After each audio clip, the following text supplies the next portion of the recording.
dentro de la gracia del Señor. Hoy día tenemos una nueva jornada, gracias a Dios. Tenemos a nuestro hermano Cristian Jara, quien va a ser el expositor de esta tarde-noche. Así que, como es habitual, ¿verdad? Siempre agradecido con Dios primero que nada y con nuestros hermanos que siempre nos están apoyando, en este caso nuestro hermano Cristian, por el cual pedimos siempre que el Señor lo bendiga, que le cuide a él, a su familia y a todos nuestros hermanos y hermanas que están, hablemos, conectados. Igualmente, ya estamos transmitiendo a través del Facebook, así que un cariñoso saludo también para aquellos hermanos, hermanos y amigos, ¿verdad?, que se conectan a través de ese medio. Voy a pedir a mi hermano Carmelo, si fueras tan amable, nos pudieses, por favor, ¿cómo se llama?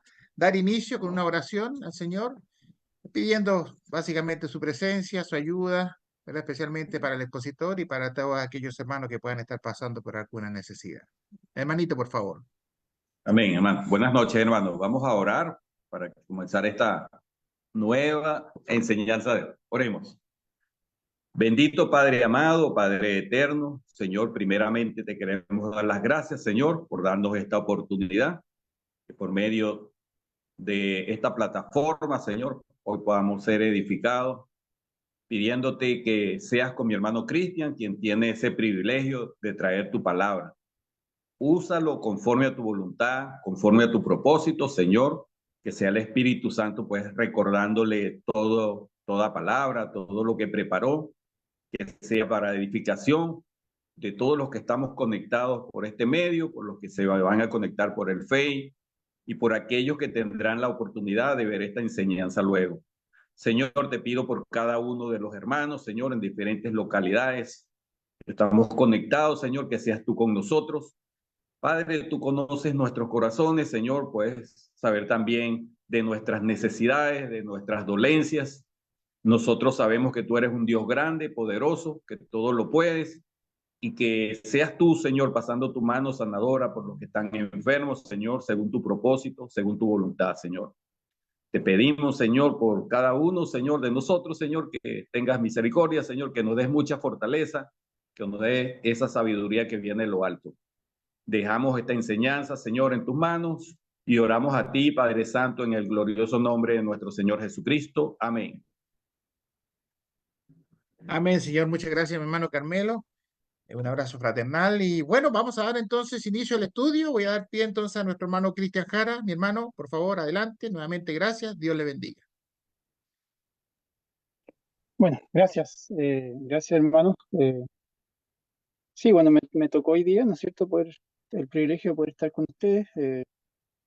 Oscar tuvo, ¿no es cierto?, ese impasse, pero bueno, eh, muchas gracias por la oportunidad. Eh, a ver, bueno, la invitación de hoy día no decía nada, ¿no? Justamente por eso. Quería hablar yo de un pasaje que aparecen tres de los evangelios en realidad, ¿no? Déjenme buscar acá. Mateo, Marcos y Lucas. Por ejemplo, si quieren ir a Mateo capítulo 8, ¿ya? Mateo capítulo 8, de los versos 23 en adelante, ya aparece una historia cortita allí. También la cuenta Marcos y también la cuenta Lucas, ¿ya? Entonces aparecen tres de los cuatro evangelios. Eh, Me imagino yo, ¿no es cierto?, que tiene bastante relevancia. Hay muy pocas diferencias cuando uno va a los evangelios en general, ¿no es cierto? Hay poquitos detalles ahí en ella. Es una historia muy cortita, es muy conocida. Ya sabemos, ¿no es cierto? Voy rápidamente a dar la idea de la historia. Jesús estaba predicando normalmente en el lugar que él lo hacía, donde pasó quizás la mayor parte de su vida de predicación, ¿ya? Que fue la región de Galilea, alejado de Jerusalén. Uno ve en las películas a veces, ¿no es cierto?, y siempre era Jesús en la ciudad de Jerusalén, ahí con mucho lío. Bueno, la realidad es que no fue así. La mayor parte de Jesús la pasó muy alejado de lo que era la gran ciudad, ¿no es cierto?, en aquel momento. Y sobre todo en Galilea, ¿no es cierto? Galilea, donde habían muchas aldeas, ¿ya? Era un sector muy poblado, Galilea, porque el mar que estaba allí, ¿no es cierto?, el mar de Galilea, que en realidad es un lago gigante, no es un mar, es un lago de agua dulce, muy grande, que inclusive el tamaño que tienen, ¿no es cierto?, permite que se generen tormentas en ese lago, ¿ya? No es mar, no es agua salada. Un lugar de mucha pesca, ¿no es cierto? Y por el hecho de ser de agua dulce, ¿ya? De ahí nace, por ejemplo, el río Jordán. Y eso lleva, ¿no es cierto?, a que en ese tiempo el agua es preciado, sobre todo en esos lugares desérticos. Y hay muchas, muchas aldeas por allí, muchísimas aldeas. Entonces hay mucha gente para que Jesús pueda predicar, ¿no es cierto?, en esos lugares. Y ahí es donde se está desarrollando la historia. Al parecer hay mucha gente aquel día, Jesús pide una barca, estuvo predicando, ya avanzado el día, ¿no es cierto? El verso 23 de Mateo, capítulo 8, dice que Jesús entró en la barca, ¿ya? Habían más barcas cuando leemos los otros evangelios, y uno ya se puede ir haciendo el cuadro de lo que está sucediendo, ¿no? Y Jesús está allí, sube en la barca, y en algún momento de ese tiempo, ¿no es cierto? Él se quedó dormido, pero antes de eso, eh, él le pidió a los discípulos que pasaran al otro lado del lago, ¿ya? Eh, Cuando uno ve, por ejemplo, el lugar donde él quería llegar, que era Decápolis, eh, se da cuenta que es un trecho navegable, no es gigantesco, pero tampoco es corto, demanda esfuerzo de parte de los discípulos, y bueno, hay que estar allí, ¿no es cierto?, en esas barcas que son botes en realidad. Y acá en Mateo, en verso 24, nos cuenta que se levantó una tormenta, ¿no es cierto?, una tempestad que era grande en el mar, y las olas estaban cubriendo la barca ya, ¿no es cierto?, y Jesús dormía. Escogí Mateo, ¿no es cierto?, por la frase del verso 24, dice, pero él dormía. Ya, ahí vamos a comentar esa frase después. Lo que sucede después, ¿no es cierto?, uno ve, por ejemplo, en Marcos, y acá también en Mateo, ¿no es cierto?, le despiertan, también lo dice Mateo acá en el verso 25, y la frase que ellos ocupan dice, Señor, sálvanos porque perecemos. Fíjense que los discípulos en su mayoría eran pescadores, ¿ya? Entonces son hombres que saben del mar, no son gente que no está acostumbrada a estas cosas. Seguramente muchos de ellos en sus vidas de pescadores, sobre todo en este mar, ¿no es cierto?, es muy famoso. Fíjense que el mar de Galilea, nosotros normalmente lo conocemos así, como el mar de Galilea, ¿ya? Pero también se tiene otros nombres, mar de las tempestades, porque era muy famoso. Usted quizá en alguna de sus Biblias puede aparecer mar de las tempestades, porque era un nombre que se le da a ese lago. También se le conoce como lago de Genezaret, el gran lago de Galilea, se le conocía de varios nombres, ¿ya? Eh, pero uno de sus nombres era Mar de las Tempestades, porque era muy famoso este lago, ¿no es cierto?, por las fuertes ventiscas que se levantaban, está entre cerros también, y eso hacía, ¿no es cierto?, que haga como un canal para el viento. Todas estas cosas vuelven la historia interesante para mí, al menos. Y a lo que hoy, ¿no es cierto?, que los discípulos, en su mayoría sabemos que muchos de ellos eran pescadores, por lo tanto son gente que está acostumbrada a esto. Fíjense que si tal vez a muchos de nosotros nos meten en un barco y hay una tempestad pequeña quizás y vamos con marinos, podría ser que nosotros vamos a estar muy asustados y tal vez ellos no, porque ya están acostumbrados a eso, ¿ya? Eh, bueno, en este caso los discípulos son pescadores, la mayoría al menos, y si ellos están asustados pensando que se van a morir, yo entiendo que esto era grande, era grave, ¿no? Eh, si se asusta el que no sabe, bueno, no me da mucho problema. Es como ir en un avión, ¿no es cierto? Y hay mucha turbulencia. Y si yo veo a la gente asustada, bueno, creo que es normal. Pero si yo veo, por ejemplo, al piloto que está nervioso y mal, yo me preocuparía mucho, ¿no? Porque él es el que sabe. Bueno, en este caso los discípulos están así. El Señor dice, sálvanos que perecemos. ¿Ya? Hombres experimentados ven que esto es más de lo que ellos pueden soportar, al parecer. Y bueno, Jesús le dice, ¿por qué teméis, hombre de poca fe? Ya, y se levanta y sabemos que va a reprender al mar, a las olas, ¿no es cierto? Y se hizo una gran calma allí. Y después de esto ellos se maravillaron y se preguntan, ¿no es cierto?, ¿quién es este hombre que aún el mar, ¿no es cierto?, y el viento le obedecen. Es una cosa que difícil de pensar. Bueno, esa es la historia, ¿ya? Es muy cortita. Entonces vamos a ver, ¿no es cierto?, algunas cosas que podemos sacar aquí de ella, algunas cosas que a mí personalmente me llaman bastante, bastante la atención. Eh, por ejemplo, pensando en Mateo, ¿ya? Dice que se levantó, el verso 24, una gran tormenta, una gran tempestad, que era grande. Las olas dice que cubrían la barca, ¿ya? Entonces imagínense esto. Yo sé que las barcas no eran muy grandes, seguramente, pero la están cubriendo. Entonces la idea de un barco es estar sobre el agua, no estar abajo. Cuando el agua está por sobre, ya eso es muy malo. Entonces la situación es mala, es complicada, es violenta, es de temer, digamos. Y la Biblia dice, pero él dormía. La frase pero es un contraste con respecto a lo anterior. Es muy importante la palabrita esa que dice ahí, pero, porque lo que viene a continuación del pero, ¿no es cierto?, va a ser un contraste con lo que está anteriormente. Es como cuando uno dice, bueno, iban todos corriendo, pero había alguien que iba caminando. Van todos los autos rápidos, pero hay uno que está estacionado. Es un contraste normalmente. Y acá dice, ¿no es cierto?, que hay una gran tempestad, está todo mal, pero ¿qué está haciendo Jesús? Y está durmiendo. Y uno dice, no puede ser, ¿cómo hace Jesús esas cosas? Eh, ¿Quién duerme, no es cierto?, en un momento así. Puede sonar hasta un poco gracioso cuando uno lo piensa, quizá, porque eh, trato a veces de imaginarme cómo habría sido ese día. Y fíjense que si tuviera que armar una escena de esto, como ya me sé el final, me parecería casi gracioso, casi de propósito que Jesús esté ahí durmiendo y los demás están pensando que se van a morir. Esto es real que ellos están pensando que se van a morir, ojo con eso. Es muy importante que entendamos esa parte. Ellos piensan que se acabó la vida de ellos ese día, que hay una probabilidad grande que eso pase. Y el contraste de Jesús, él está durmiendo, ¿ya? No tiene absolutamente, ¿no es cierto?, ninguna preocupación con respecto a eso, al parecer. Miren, yo he estado en el mar, yo vivo en ciudad de mar y eh, cuando joven hice mucho deporte acuático, he andado bastante en barco, qué sé yo. He estado en el mar en momentos complicados, qué sé yo, y todo esto. Y trabajé en el mar, ¿ya? Trabajé en barcos y esto.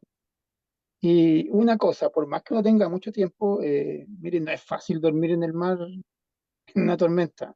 No es fácil comer, ¿ya? Yo he estado, por ejemplo, en los barcos cuando no hay mucha tormenta y el comedor es un desastre. Todo está atornillado, no se puede hacer nada. Uno tiene que ir, ¿no es cierto? No se puede caminar, no se puede bañar. Y los barcos de ahora son barcos modernos, digamos, que están preparados para estas cosas, tienen giroscopio y todo eso. Un bote es una cáscara de nuez, póngala, ¿no es cierto?, una parte con agua y muévala. Es un desastre eso. Entonces, que Jesús esté durmiendo, la verdad que a mí me llama poderosamente la atención. Y yo creo que a los discípulos ese día también, ¿ya? Y vuelvo a repetir esto, el contraste. Unos pensando que mueren y el otro durmiendo. Mire, sonaría casi irresponsable quizás si uno estuviera contando una historia de cualquier persona y no supiéramos que Jesús, por lo tanto algo grande va a salir de esto. Aquí hay algo, ¿no es cierto?, para prestar atención. El asunto es, ¿no es cierto?, que eh, primero, que Jesús esté durmiendo muestra su humanidad, ¿no? Que recordemos que la Biblia nos dice, ¿no es cierto?, en Filipenses, que él no consideró el ser igual a Dios como cosa que aferrarse y se despojó a sí mismo, ¿no es cierto?, de aquello y se humilló haciéndose semejante a los hombres, qué sé yo, y estando en forma de hombre se hizo obediente, ¿ya? Bueno, ese es el Jesús que estamos nosotros viendo acá, alguien que se despojó y se hizo semejante a los hombres, ¿ya? Y está demostrando su humanidad después de un día de mucha predicación, muy cansado. Y yo entiendo, ¿no es cierto?, que él pueda estar allí necesitado de dormir. Y, pero con todo esto, yo digo, pero ¿cómo lo hace? ¿Cómo puede dormir? ¿Cómo hace para eso? Yo a veces he estado preocupado por cosas, hermano. Y fíjese que no es fácil conciliar el sueño. Yo creo que todos sabemos eso, que a veces las preocupaciones no dejan dormir. Y no son preocupaciones de que me voy a morir, a veces son cosas que son más triviales, digamos. No digo que no son importantes, pero son más triviales. A mí me ha pasado seguramente a todos ustedes. Eh, Sin embargo, Jesús está aquí y él duerme, ¿no es cierto?, a pesar de estar desgastado, cansado por un día de predicación. Y me imagino yo, ¿no es cierto?, que debe tener muchas cosas que le puedan preocupar a Jesús. Por ejemplo, que que podrían hacer que él estuviera despierto. Por ejemplo, si leemos en los cuatro evangelios las cosas que han pasado anteriormente, Jesús podría estar muy preocupado por la situación política que se está generando alrededor de él, ya de las acusaciones, de la envidia que hay alrededor de él. Podría estar preocupado, ¿no es cierto?, por lo que los líderes religiosos están tramando, ya quizás, ¿no es cierto?, viéndolo a él como una piedra en el zapato. Se podría preocupar por su familia. Antes de esta historia, a Jesús lo han visto, ¿no es cierto?, como alguien que estuvo un poco loco, ¿no es cierto?, que hay un episodio donde algunos ven que Jesús está perdiendo la razón, inclusive. No voy a ir a leerlas porque nos llevaríamos todo este momento. Entonces, hay muchas cosas que podrían hacer que Jesús esté muy preocupado y no son cosas triviales, ¿ya? Se podría preocupar por sus discípulos que están ahí pensando en que se van a morir, ¿no es cierto? ¿Qué sé yo? Pero él está durmiendo, ¿ya? Él está durmiendo. Y bueno, uno dice, ¿cómo logra? Bueno, yo entiendo que él tiene confianza en su padre, si ese es el asunto. La confianza de él es tan grande, ¿no es cierto? Yo creo que es de una inmensidad inentendible quizá para mí. La fe que él tiene en el plan. Jesús sabe que no se va a morir en una tormenta. Él vino para otra cosa. Su final va a ser en la cruz. Mientras él haga todo lo que corresponde para apegarse al plan, mientras él sea obediente al plan que su padre tiene, mientras él, ¿no es cierto?, desarrolle todo lo que el plan conlleva, él no va a caer de otra manera. ¿Ya? Si Jesús hace su trabajo, el Padre va a hacer lo que a él le corresponde. Jesús sabe que él no se va a morir en un barco, no es parte del plan. Por lo tanto, no hay preocupación con respecto a eso. Jesús sabe que muchas de las cosas, ¿no es cierto?, que a nosotros nos podrían servir para comentarios de horas que han pasado a esta altura de su ministerio, no son un verdadero problema, son cosas molestas quizás, pero no es algo que va a hacer que termine, que su final llegue. Entonces él tiene una confianza que le permite dormir, si ese es el asunto. Simplemente le permite dormir. Mientras él haga lo que a él le corresponde, su padre va a hacer lo que a él le corresponde. Y las cosas van a funcionar porque en la Biblia Dios no miente, no falla. Eh, Creo que esa es la razón, por ejemplo, por la que Pablo y Silas cantaban, ¿no es cierto?, lloraban y cantaban himnos después que los azotaron. El descanso de la fe, podría decir, el descanso que da la fe, independiente del momento extremadamente complicado. eh, las personas que realmente en la Biblia creen mucho en Dios y confían mucho en Él, tienen ese descanso, tienen ese momento, ¿no es cierto?, en que parecería que nada los perturba. Eh, Esa es la razón por la que Jesús está en la cruz clavado y todo el mundo haciendo mofa de Él. Y Jesús dice, Padre, perdónalos porque no saben lo que hacen. Todo parte de ese plan, ¿no es cierto?, hermoso que Dios había ideado. Mientras Él haga su parte, Dios Padre hace la suya. Eh, Son momentos complicados, sí. Jesús los afronta, sabe que son así, pero tiene el descanso, ¿no es cierto?, que da esa confianza plena en Dios, el esperar, ¿no es cierto?, en Dios. Ahora fíjense que en Marcos 4, en el 38, acá, ¿no es cierto?, nos va a contar lo que ellos dijeron. Dice, Maestro, no tienes cuidado que perecemos porque lo van a despertar a él. ¿Ya? Eh, no tienes cuidado, no te da cuidado que perecemos. ¿Ya? Eso es lo que dice el Evangelio de Marcos. Tratan de despertarlo. ¿Ya? Y están ahí, ¿no es cierto? Dice, ¿cómo no te preocupa que estamos muriendo? Si eso es lo que le dicen, ¿no es cierto? Eso es lo real. No te da cuidado que nosotros nos vamos a hundir, tú incluido, si esa es la idea. Vamos a hundir todo acá. Entonces, vuelvo a lo del contraste, o sea, mientras efectivamente ellos piensan que hay una posibilidad seria de morirse, Jesús duerme. Al punto de que no despertó y tienen que ir a despertarlo, le dicen, Maestro, no te da cuidado que perecemos. Y fíjense que la frase es, voy a decir rara para ser generoso, porque eh, imagino, ¿no es cierto?, que ellos ya saben que Jesús obra grandes señales y ha hecho milagros a esta altura, ¿ya? Entonces, Yo entiendo que ellos tienen una esperanza de que Jesús despierte y bueno, veamos qué se puede hacer con esto. Quizá esperan, ¿no es cierto?, que de alguna manera Él vea que ellos están tan preocupados, ¿no es cierto?, y sienta lo que está pasando y haga algo con respecto a esta situación, que la tome más en serio quizá. Mire, más allá de todas estas cosas, lo que uno percibe en esta frase de Marcos 4:38, no tienes cuidado que perecemos, no te preocupa que nos estamos muriendo, si esa es la traducción. ¿No te da preocupación esto que está pasando a nosotros? Eh, es como casi, no quiero decir una falta de respeto porque el momento debe ser muy complicado y no están pensando en eso seguramente. Están pensando en recibir ayuda, pero más allá de esto, ¿no es cierto? Lo que yo leo entre líneas ahí, ¿no es cierto? Es más que una petición, es una especie de protesta. ¿Por qué no estás haciendo nada si tú quizá puedes hacer esto, ¿no? ¿Qué está pasando acá? ¿Cómo puede ser, no es cierto, que está durmiendo cuando quizá tú puedes hacer algo acá al respecto? Eh, yo no sé, por ejemplo, qué nivel de conocimiento real tienen a esas alturas del ministerio, porque la historia todavía no está tan avanzada. Yo sé que ellos ven a Jesús, ¿no es cierto?, como alguien de Dios, efectivamente. Yo no estoy tan seguro el nivel de creencia en que Jesús es el Mesías, ¿no es cierto?, de todos ellos, ¿ya?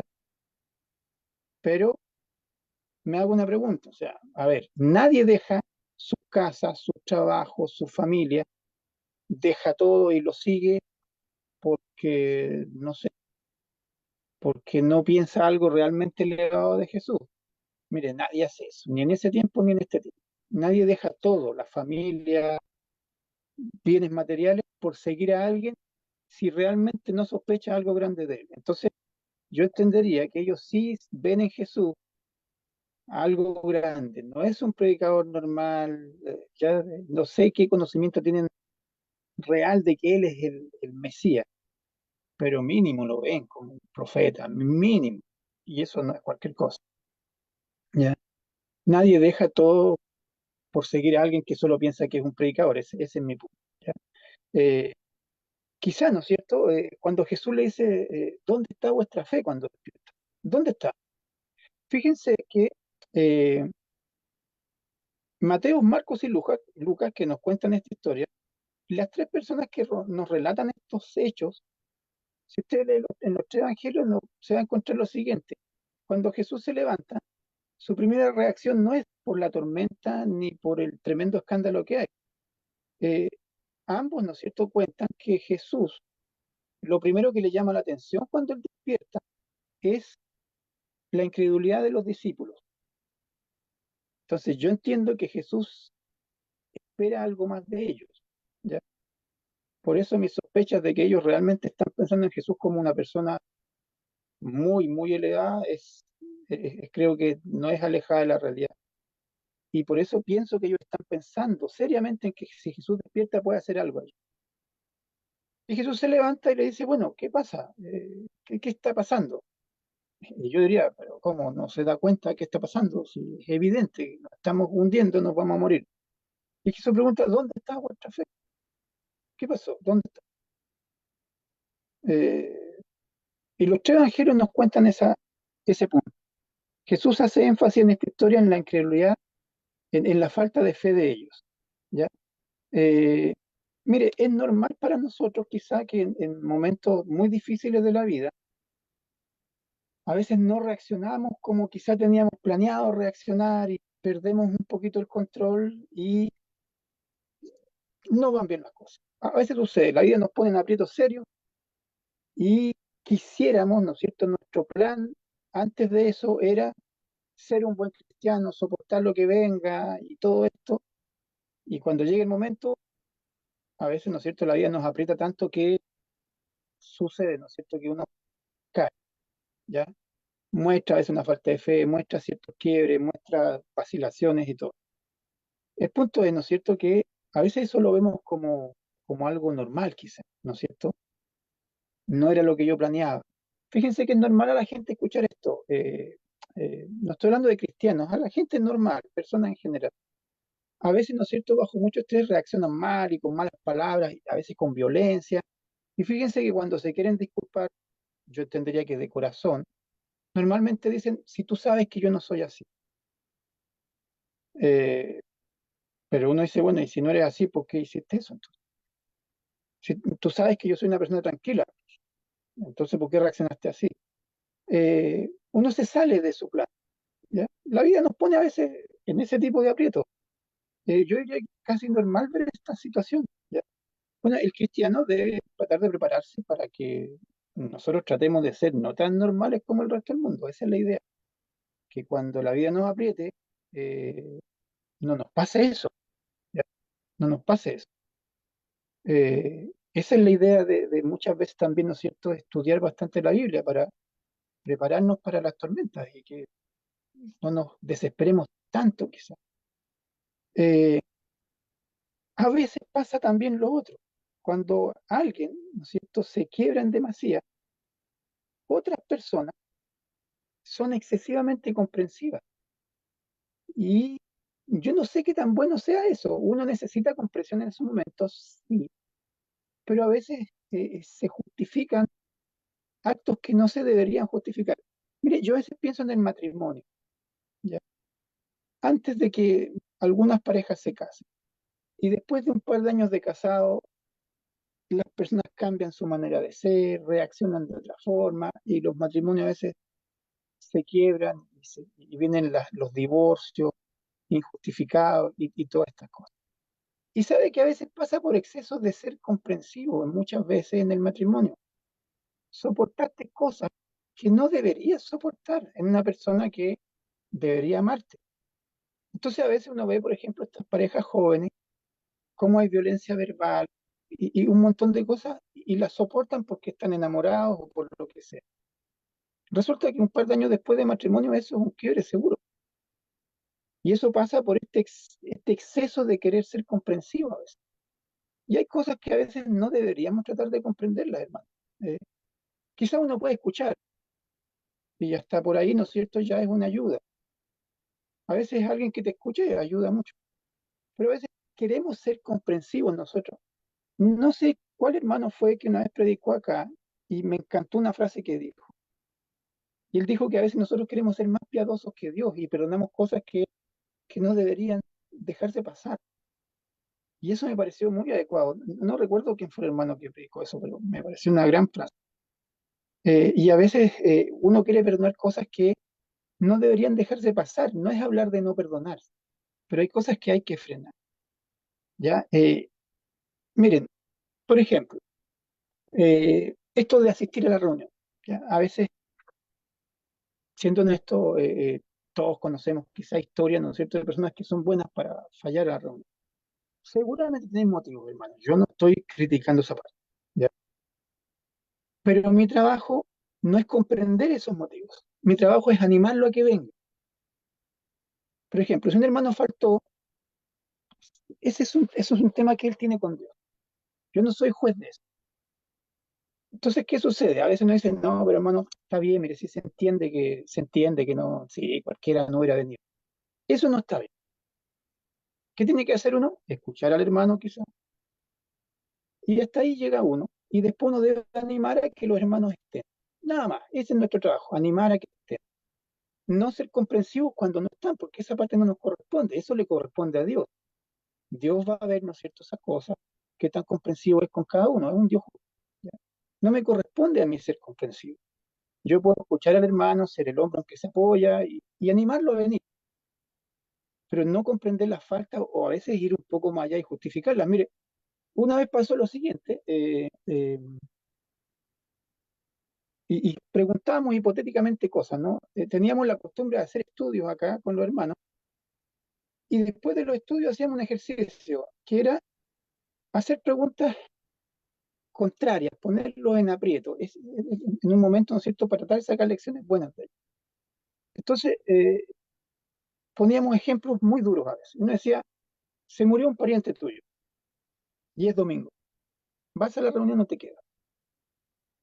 Uf, qué qué pregunta, o sea, qué tremenda pregunta. O sea, si el hermano no vino, ¿cómo criticarlo porque murió, imagínese, su hijo, por ejemplo? ¿Quién se para delante de alguien y lo critica en ese momento por aquello? Yo no lo haría, perdónenme, pero yo no lo haría. Tampoco me corresponde criticar.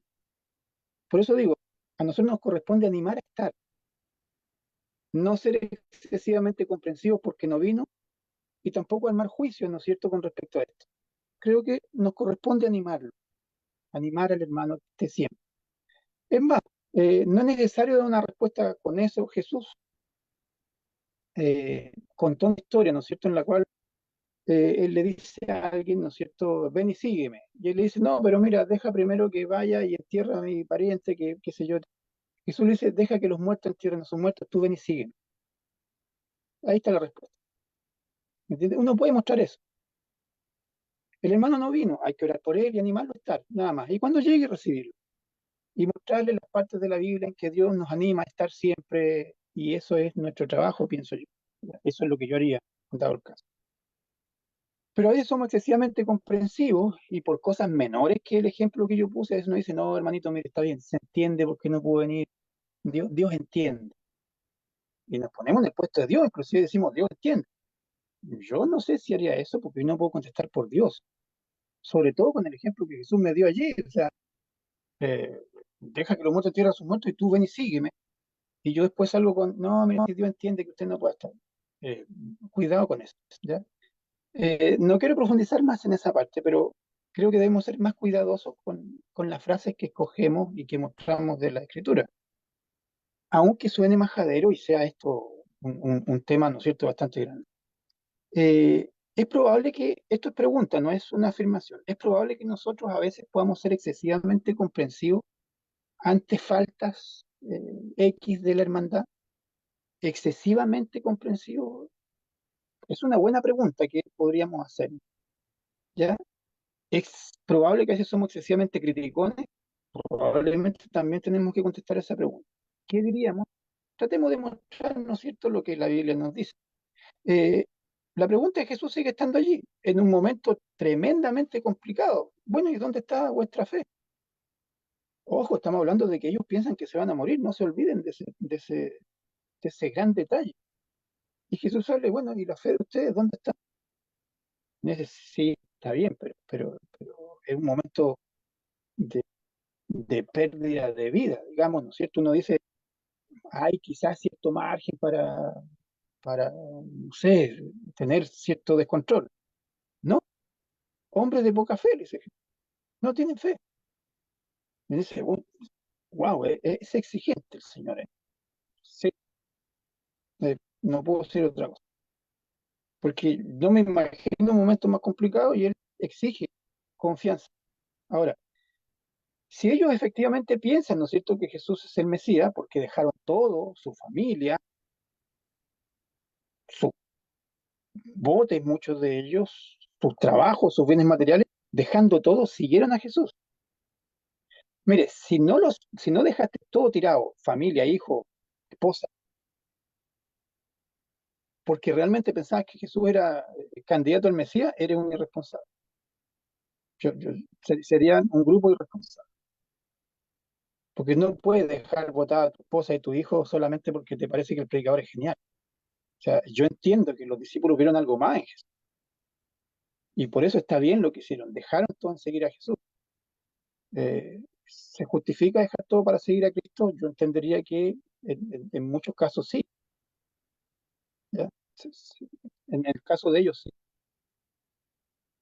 La confianza que ellos tienen. ¿Y por qué la pierden acá? O sea, si pensaban que era el Mesías y conocen de las historias, en realidad pensaron que la historia iba a terminar en un bote. Imagínense qué triste. Eh, Nadie hubiera sabido.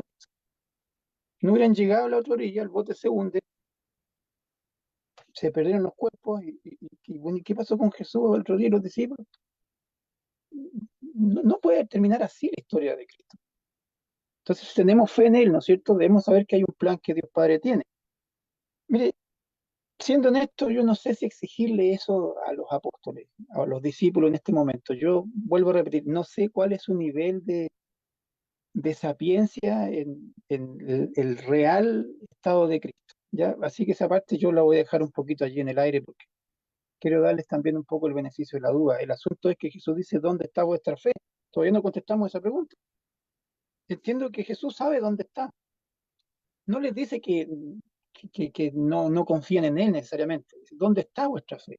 Fíjense que una vez yo me compré uno de estos infladores eléctricos que uno los conecta al lugar de la batería del auto, ¿no?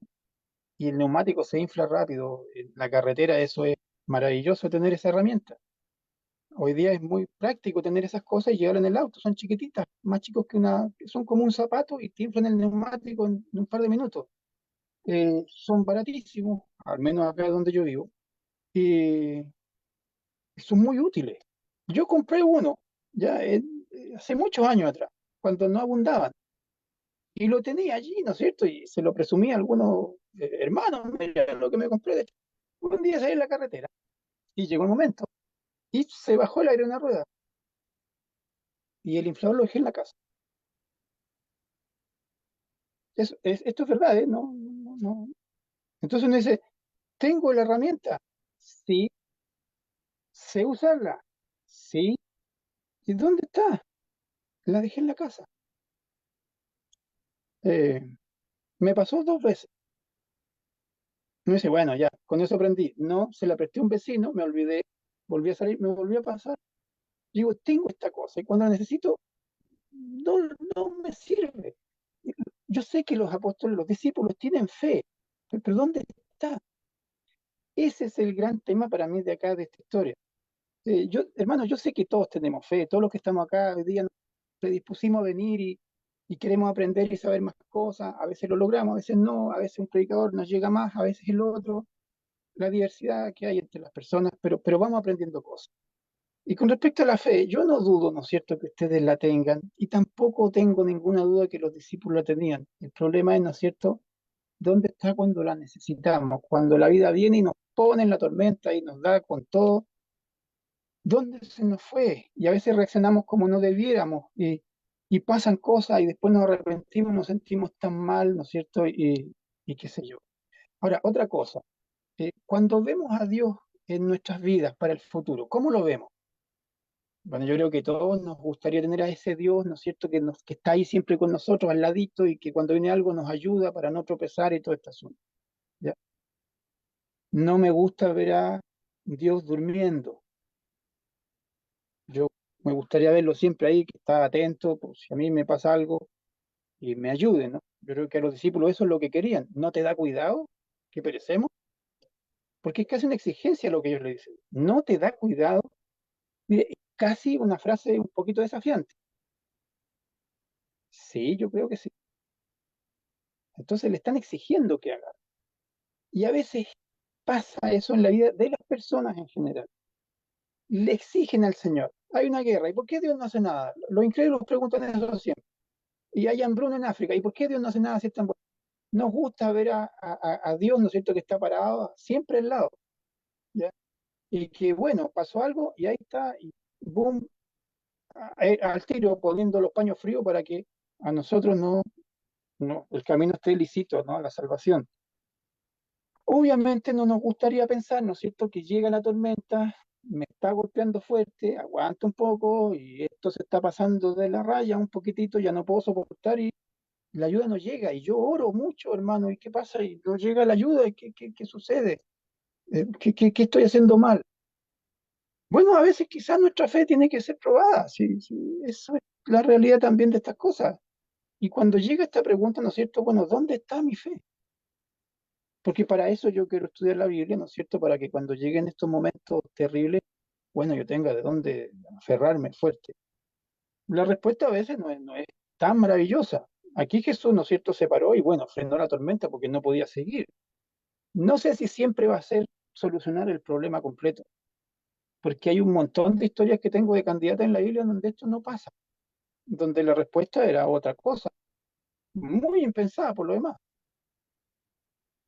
Entonces, es bueno, ¿no es cierto, hermanos, que cuando tomamos nuestras Biblias, que que cuando venimos a los estudios, que cuando estamos en la reunión, que tratemos, ¿no es cierto?, de sacar de estas enseñanzas. Yo sé que, mire, la puso Mateo, Marcos y Lucas. Tres la pusieron allí. Yo sé que a los apóstoles les sirvió esta historia para darse cuenta de Jesús, porque dice que cuando él calmó la tempestad, ellos se maravillaron y se asustaron. ¿Quién es esta persona? Es más de lo que nosotros pensamos en realidad. ¿Cómo puede hacer que el viento le obedezca y que el mar le obedezca? ¿Cómo puede pasar algo así? Entonces, para ellos el impacto ha sido tremendo. Ahora, si el Espíritu Santo consideró que en tres de los cuatro evangelios esta corta historia debería ir, yo tengo que empezar a pensar que, bueno, a ver, yo ya tengo resuelto eso de que Jesús es el Mesías. No es un problema para mí. Somos cristianos, ya sabemos que Jesús, la cruz, murió, resucitó, resolvimos esa parte. ¿Para qué me sirve esta historia entonces? Yo pensaría que este enredo de la fe y dónde está es la parte que yo puedo sacar para mí. Que llegan momentos, yo tengo mi fe, no es mala mi fe, pero piensen en lo que yo les decía de este inflador maravilloso que tenía. Y llegó el momento y no sé dónde lo dejé por ahí. Y eso es, creo yo, hermanos, una de las grandes lecciones que yo saco acá. Debemos animarnos, todos tenemos esa, todos la tenemos. Usémosla cuando llegue la tormenta. Ese sería mi gran consejo en las circunstancias difíciles, en las tormentas de la vida, ¿no es cierto? Que podamos recordar dónde está nuestra confianza, nuestra credibilidad. No tengo todas las respuestas para posibles preguntas que esta historia despierta, ¿no es cierto? Pero sí sé una cosa, sé que Dios es justo, sé que es recto, sé que a veces va a permitir que pase por momentos muy, muy complicados y quizás no se va a levantar de la barca a hacer que la tormenta pare. No siempre va a pasar eso. Y en ese momento tengo que pensar en el plan y tengo que pensar que si le muestro mi fe, a lo mejor la tormenta no va a pasar, pero quizá mi fe me va a permitir alcanzar la vida eterna, que es mejor que una tormenta termine.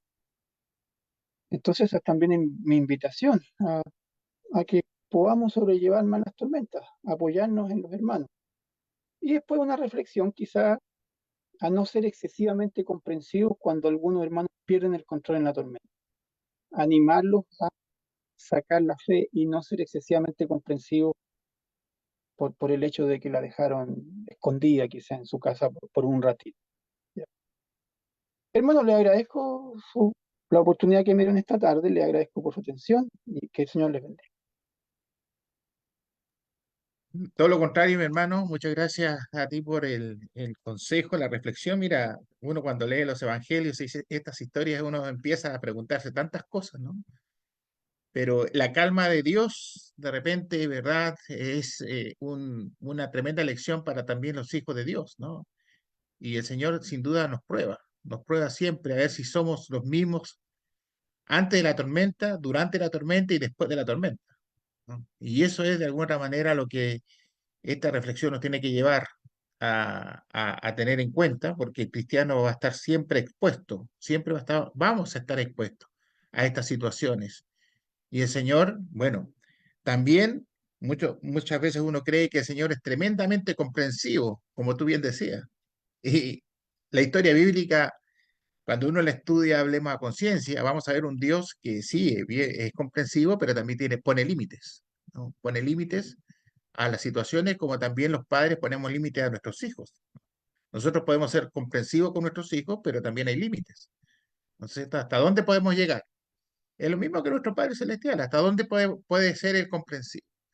Y bueno, vale la pena recibir el buen consejo, aceptarlo, reflexionar y no engañarnos, dándole, ¿verdad?, un nivel al Señor de, ¿cómo se llama?, de liviandad que el Señor no la tiene, ¿no? Porque por algo Él va a ser después el juez y Él va a aplicar el justo juicio. Mi hermano, muchas gracias, Dios le bendiga. Sin duda, de repente va a haber algunas otras preguntas o aportes en torno al tema. Vamos a ir en una oración a Dios para poder agradecer, ¿no es cierto?, la oportunidad que hemos tenido. Queremos saludar a los hermanos que han estado, ¿verdad?, ahí en el Facebook. En este momento yo no tengo el contacto de ellos, pero sé que hay unos hermanitos ahí, así que un abrazo fraternal a cada uno de ustedes. Gracias por estar siempre acompañándonos. Y voy a pedir a mi hermano Jorge Figueroa si nos puede guiar en una oración, por favor, si fuera tan amable. Aquí hay una petición de una hermanita, mi hermano, de la hermana Vidalia, que pide dice hermanito, si es posible pedir oración por mi nieto y por mi hijo, por el hijo de una hermana en Cristo, Sebastián Erazo. Desgraciadamente dice que tiene el dengue. Si es posible, mi hermano, poder considerarlo en la oración para que el Señor pueda poner los medios necesarios para que pueda aliviarse de su problema. Hermanito, por favor, si Un nos puede hermano, guiar. me están escuchando? Perfectamente, hermano. Adelante, por favor. Perfecto, gracias. Entonces vamos a orar, hermano. Padre Santo, justo Padre, a usted vamos, al haber concluido esta clase que el hermano Cristian nos ha conducido para comprender los alcances de su palabra, la sabiduría de su palabra. Importante, nos enseñaba el hermano Cristian de mantener siempre la fe activa, que no se nos duerma, que no se nos pase para poder soportar las tormentas. Creemos y estamos convencidos que el hecho de la actuación de nuestro Señor Jesucristo es para mostrarle a sus apóstoles que ya sabían que era Cristo, por los ejemplos anteriores, cómo se toma la tormenta, así, descansando, sin miedo, sin temor. A ello vamos, con nuestra fe, y como Cristo nos enseñó en la barca, tranquilos, que ahí vamos nosotros siempre andando, porque no hay peligro si estamos con Él. En ese sentido, gracias, hermano Cristian, por esta lección muy hermosa realmente, y estamos nosotros aprendiendo mucho de la palabra de Dios. En ello le agradecemos a Dios porque nos permite estar en esta plataforma, unidos con los hermanos a la distancia, pero lejos, pero cercas, unidos en amor, unidos en el conocimiento de la palabra que nos permita seguir avanzando en el camino de justicia.